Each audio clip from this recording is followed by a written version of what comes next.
Good morning, I'm Suzanne and I'm here at Rogers Gardens to talk about what we're going to do in our gardens for February.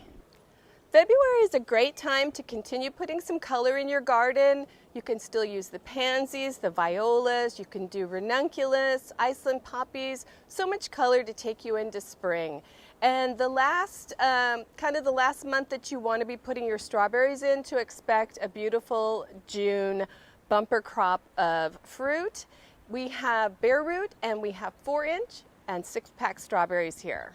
You're going to want to finish up putting in roses this month, your bare roots or your early season roses like we have here. This is just the best time. Prune them back, spray them with copper spray and get them ready for the season ahead.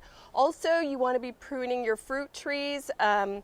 Most of your trees you can still do right now. Don't do any of the cooler tropicals like avocado. Wait until it's a little bit warmer for that and after they've set some fruit. You can prune back your shrubs, Raphiolepis and things like that. And again, kind of get ready for the season ahead.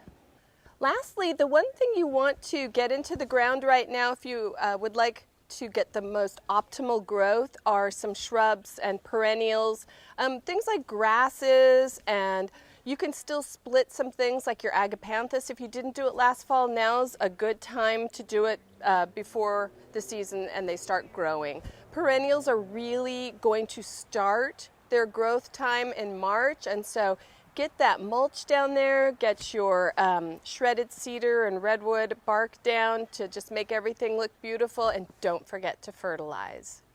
So that's it for this month. I'm Suzanne, and again, don't forget rogersgardens.com, Instagram, Facebook, YouTube, subscribe to them all, and you can see the beauty of Rogers Gardens.